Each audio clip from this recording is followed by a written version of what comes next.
Në shtëpinë e Big Brother, mbrëmjet kanë një energji të veçantë. Dritat ndryshojnë ngjyrë, muzika rritet ngadalë dhe banorët, pas një dite të mbushur me tension, debate e heshtje të rënda, përpiqen ta lirojnë veten përmes lëvizjes. Ajo mbrëmje dukej si shumë të tjera, por për disa prej tyre do të mbetej gjatë në mendje. Muzika filloi papritur, me ritëm të fortë. Disa banorë u ngritën menjëherë, disa të tjerë qëndruan ulur, duke vëzhguar. Lëndrimi dhe Dolce u gjetën pranë njëri tjetrit pa shumë mendim. Ishte spontane. Një buzëqeshje, një shikim i shkurtër dhe pastaj lëvizja, ata filluan të kërcejnë bashkë, jo ndonjë koreografi e menduar, por një kërcim i lirë, i natyrshëm. Dolce lëvizte me lehtësi, me siguri në trupin e saj, ndërsa lëndrimi e ndiqte ritmin me energji, duke qeshur, duke u kthyer herë pas here nga ajo sikur donte të sigurohej që ishin në të njëjtën valë.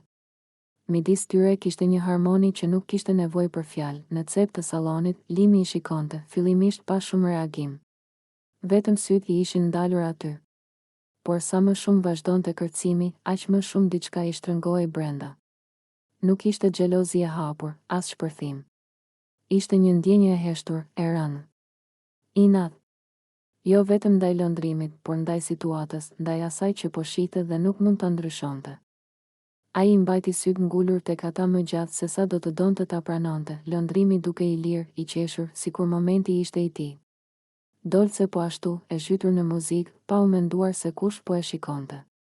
Ajo thjesht po kërcente. Por për Limin, ajo pamje kishte më shumë kuptim se sa duhej. Shije, tha dikush nga banorët, duke qeshur. Po kënaqen. Limi nuk foli. Vetëm shtrëngoi nofullën lehtë, brenda tij filloi një monolog i heshtur. Mendime që nuk donte t'i kishte, por që nuk ndaleshin. Krahasime. Pyetje pa përgjigje. Pse e bezdiste kaq shumë? Çfarë kishte lëndrimi që ai nuk e kishte? Apo ishte thjesht fakti që dikush tjetër po zinte një hapësirë që Limi? Në heshtje, e kishte ndjerë si të vetën, muzika u bë më e fortë. Dritat u rrotulluan. Lëndrimi dhe Dolce u afruan edhe më shumë gjatë kërcimit, duke qeshur, duke u kthyer rreth e rrotull. Nuk kishte asgjë të tepruar, por mjaftonte. Limi e ndjeu inatin t'i ngrihej në kraharor. Ai u përpoq ta kthente shikimin diku tjetër. Te tavani. Te banorët e tjerë.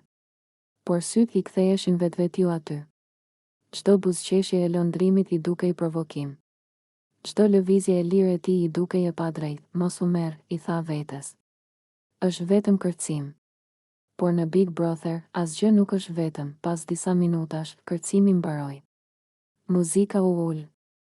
Lëndrimi dhe Dolce u ndalën. Të qeshur, pak të lodhur. Ajo i tha diçka në vesh dhe ai qeshi edhe më fort. Limi e pa atë moment dhe ndjeu sikur diçka u këput brenda tij. Jo dhimbje. Më shumë krenari e lënduar, ai u ngrit nga vendi dhe doli pak në obor, ajo i freskët e goditi në fytyrë.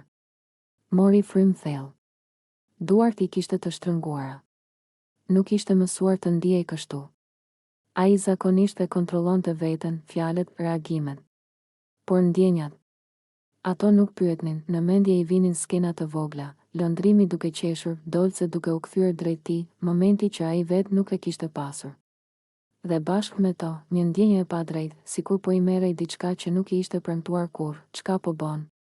Pyeti veten me zë të ulët. Po e lejon veten me u nervozu për diçka që s'është e jotja. Por ndjenjat nuk dëgjojnë logjik. Brenda, banorët vazhdonin bisedat. Disa e përmendnin kërcimin me shaka. Disa e harruan menjëherë. Por Limi e dinte se për të nuk do të ishte kaq e thjeshtë. Kur u kthye brenda, lëndrimi ishte ulur, duke folur me dikë tjetër. Dolce ishte pak më larg. Asnjëri nuk i kushtoi vëmendje të veçantë. Dhe pikërisht kjo e bezdisi edhe më shumë Limin. Sepse për ta, momenti kishte mbaruar. Për të, jo, ai u ul në heshtje. Syt i kishte të ftohtë. Nuk foli. Por kushdo që do ta shikonte me kujdes, do ta kuptonte se diçka po zihej brenda tij në Big Brother. Ndjenjat nuk zhduken. Ato rriten, përplasen. Dhe ai kërcim, aq i thjeshtë për disa, kishte hapur një kapitull të ri për Limin. Një kapitull ku inati, krenaria dhe ndjenja e të qenit jashtë loje fillonin të ndërthureshin rrezikshëm.